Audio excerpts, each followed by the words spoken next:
আমার চাচি ছিলেন ৩৮ বছরের একজন আকর্ষণীয় নারী। তার চেহারায় এখনো বয়সের ছাপ পড়েনি। তাই তাকে দেখলে মনেই হয় না যে তার এত বয়স হয়েছে। তাই তাকে অনেক সুন্দর দেখায়, কিন্তু তিনি আমাদের বাড়িতে একজন সাহায্যকর্মী হিসেবে কাজ করতেন। একদিন চাচি বললেন যে তিনি আমার পায়ে তেল লাগিয়ে ম্যাসাজ করবেন। আমি বারবার বললাম, না চাচি, এটা ঠিক হবে না। কিন্তু তিনি আমার ঘরে এসে আমার পায়ে তেল লাগাতে লাগলেন, যা আমার মধ্যে এক নতুন আবেগের উন্মেষ ঘটালো। আমি তার চোখের দিকে তাকালাম এবং দেখলাম তার চোখে একটি অদ্ভুত আকাঙ্ক্ষা, যা আমি আগে কখনো দেখিনি। তারপর হঠাৎ করে তিনি আমার আবেগকে আর নিয়ন্ত্রণ করতে পারলেন না এবং সারা রাত। আমি তখন ২১ বছরের তরুণ এবং আমার চাচি আমাকে সবসময় অনেক যত্ন করতেন। ছোটবেলা থেকেই তিনি আমার সব কিছু খেয়াল রাখতেন। আমার ভালো লাগা মন্দ লাগা সব তিনি জানতেন। আমার গল্পগুলো তোমরা শুনো, কিন্তু সাবস্ক্রাইব করো না। দয়া করে গল্পগুলো ভালো লাগলে ভিডিওটি লাইক, শেয়ার এবং চ্যানেলটি সাবস্ক্রাইব করো প্লিজ। আমি কখনো ভাবিনি যে আমি আমার শৈশবে যেভাবে এত যত্ন পেতাম, সেই একই দৃষ্টিকোণ থেকে আমি আবার এমন কিছু অভিজ্ঞতা পাব।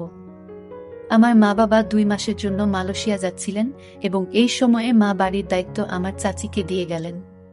পরের দিন সকাল ১:০০টায় যখন আমার মা এবং বাবা মালয়েশিয়া যাচ্ছিলেন, তখন পুরো বাড়ির দেখাশোনা করার দায়িত্ব আমার চাচির উপর এসে পড়ল। আমার চাচি সব জানতেন এই বাড়ির বিষয়ে। কোথায় কি রাখা আছে, কখন আমার খাবার লাগবে, যখন যা লাগতো চাচি আমাকে সাহায্য করত। তাই মা বাবা চলে যাবার পর তেমন অসুবিধা হয়নি চাচির। তিনি বেশ ভালো করেই এই সংসারটা চালাচ্ছেন। তাই আমারও চাচির প্রতি অনেক ভালোবাসা জন্মে। মা এটি শোনার পর বেশ চিন্তামুক্ত হলেন এবং মা বললেন, বাড়িতে কেউ নাই, তাই ভালো করে যেন আমরা থাকি। কোনো ধরনের অসুবিধা হলে যেন তাদেরকে আমি জানাই। চাচিকে দেখতাম আমার প্রতি তার ভালোবাসা দিন দিন বেড়েই চলেছে, যা আমাকে অনেক ভাবায় তুলছিল। আমি মনে মনে চাচিকে অনেক পছন্দ করতাম। তার চলাফেরা আমি সবসময় লক্ষ্য করতাম। চাচি আমাকে অনেক ভালোবাসেন। ছোটবেলায় তিনি আমাকে অনেক কিছু খাইয়ে দিতেন, আমার অনেক যত্ন নিতেন, যা আমার অনেক ভালো লাগত। সেদিন তার স্পর্শে এক অদ্ভুত অনুভূতি পেলাম। এত বছর পর তার সঙ্গে দেখা হওয়ায় আমি খুব খুশি হলাম। তার কাপড় সব নাকি নোংরা ছিল, পরিষ্কার করার নাকি সময় পায় নাই আমার বাবা চলে যাওয়ার কারণে। তাকে বললাম, তুমি মায়ের রুমে গিয়ে কাপড় পাল্টে নিতে পারো।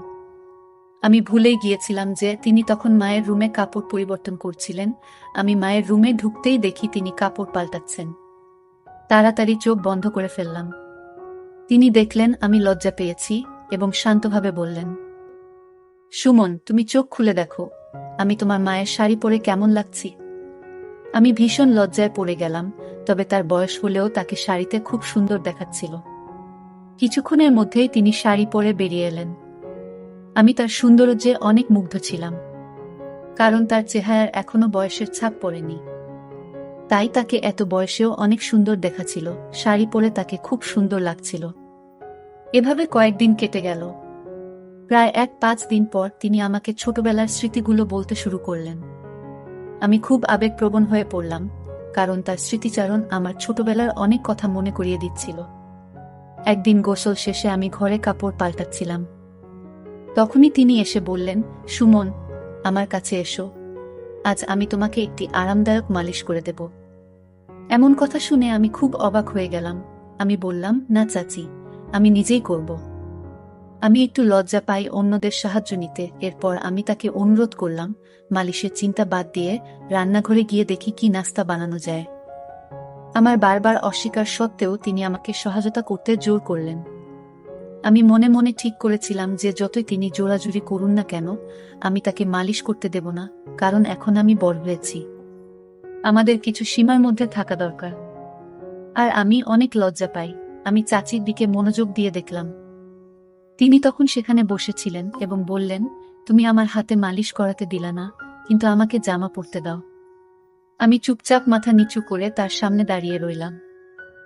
তিনি আমাকে আমার পোশাক দিলেন, তারপর তিনি আমাকে কাপড় পরাতে শুরু করলেন। সেই সময়ে আমার চাচিকে দেখে আমার মনে অনেক রকম চিন্তা আসতে লাগল। কিন্তু চাচি আমার পরিবারের একজন সদস্যের মতো, তাই আমি তাকে নিয়ে কোনো খারাপ চিন্তা করতে পারিনি। একদিন আমি চাচিকে বলেছিলাম যে তিনি যেন এই বাড়িটিকে তার নিজের মনে করে। এরপর তিনি এই বাড়িতে এমনভাবে থাকতে শুরু করলেন যেন এটি তার নিজের বাড়ি। একদিন আমি বন্ধুদের সাথে একটি পার্টিতে যাচ্ছিলাম। চাচি আমাকে জিজ্ঞেস করলেন, তুমি কোথায় যাচ্ছ? আমি বললাম, আমি একটি পার্টিতে যাচ্ছি। তখন তিনি বললেন, আর তুমি একা একা পার্টিতে যাচ্ছ?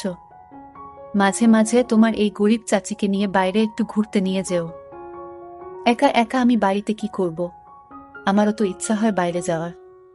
আমি তাকে বললাম, ঠিক আছে, আমি তোমাকে বাইরে নিয়ে যাব, তবে তোমাকে ভালো পোশাক পরতে হবে এবং ভারতীয় মহিলার মতো পোশাক পরতে হবে।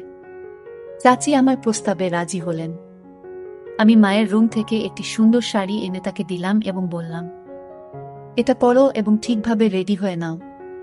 যখন তিনি রেডি হয়ে বেরিয়ে এলেন, তখন তাকে দেখে আমি অভিভূত হয়ে গেলাম।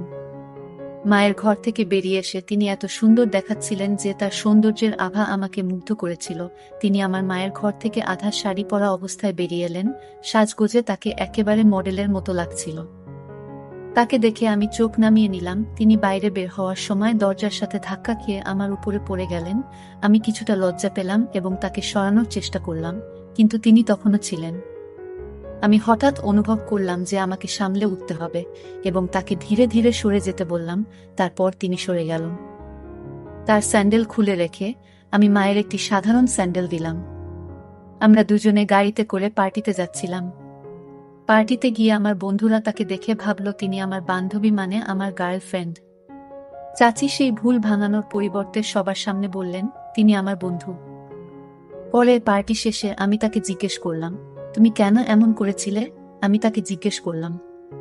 তিনি হেসে বললেন, তোমার বন্ধুরা যখন ভাবল আমি তোমার বান্ধবী, তখন তোমার মুখে যে বিস্ময় ছিল তা দেখতে চেয়েছিলাম।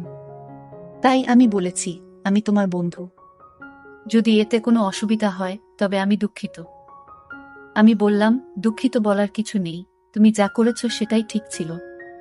তিনি বললেন, আমি তোমাকে ছোটবেলা থেকেই চিনি, তাই তোমার চিন্তাগুলো বুঝতে পারি। আমি মুচকি হাসলাম। এরপর তিনি বললেন, এখন সবাই আমাদের বন্ধুত্বের কথা জেনে গেছে, আমি তোমার বন্ধু হতে চাই। সেদিন থেকেই তিনি আমার ভালো বন্ধু হয়ে গেলেন এবং বললেন, তুমি আমাকে সুমাইয়া বলে ডাকতে পারো, এতে আমাদের জন্য ভালো হবে। তিনি একজন মহিলা, তাই প্রথমে তাকে সুমাইয়া বলে ডাকতে কিছুটা লজ্জা পেলাম। তবে তার নাম বলার পর তিনি খুব এক অদ্ভুত প্রতিক্রিয়া দিলেন, যেন লজ্জাবোধ করছিলেন।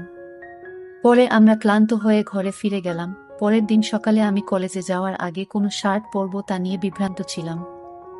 যখন মাকে ফোনে দিতে যাচ্ছিলাম, তখন সুমাইয়া চাচি আমার ঘরে এসে বললেন, কোনো শার্ট পরতে হবে তা নিয়ে চিন্তা করছো? তিনি বললেন, তোমার চাচি যখন বাসায় আছে, তাহলে তোমার পছন্দের ব্যাপারে আমাকে জিজ্ঞেস করতে পারো। আমার রুচি খারাপ নয়। এরপর তিনি আমার পছন্দের একটি শার্ট দিলেন এবং আমি তা পরে কলেজে রওনা দিলাম। বিকেলে তিনি বললেন, তুমি খুব ক্লান্ত লাগছো, চলো আজ তোমার মাথায় তেল মালিশ করি।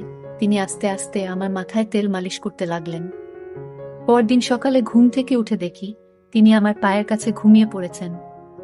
আমি আতঙ্কিত হয়ে বললাম, আপনি এখানে কেন? তিনি বললেন, আমি শুধু তোমার কাঁধে হাত দিয়েছি, তাতেই তুমি ঘুমিয়ে পড়েছ।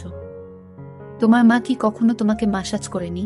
আমি বললাম, আমার মা আমার খুব যত্ন নেন, তাই এটি নতুন কিছু নয়। সুমাইয়া চাচি মাথা নেড়ে বাইরে চলে গেলেন। কয়েকদিন পর বাবা মা বাসায় চলে আসলো।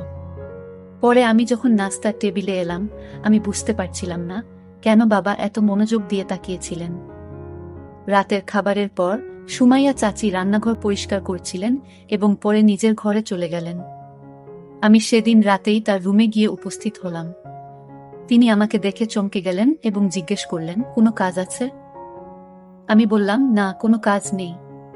আজ আমরা বেশি কথা বলিনি, তাই তোমার সাথে দেখা করতে এলাম। তিনি বললেন, ঠিক আছে, যদি তোমার কোনো দরকার হয় আমাকে ফোন করো, আমি এখানে আছি তোমার জন্য। কোনো প্রশ্ন না করেই তিনি আমাকে রাজি করালেন এবং আমি তার রুম থেকে বের হয়ে নিজের রুমে চলে গেলাম। পরদিন সকাল 9টায় উঠে দেখলাম নাস্তা এখনো তৈরি হয়নি। সাধারণত সুমাইয়া চাচি সকাল 8টার মধ্যে নাস্তা তৈরি করতেন, কিন্তু আজ তা হয়নি। আমি রান্নাঘরে গিয়ে দেখি সুমাইয়া চাচি চিন্তিত মুখে দাঁড়িয়ে আছেন।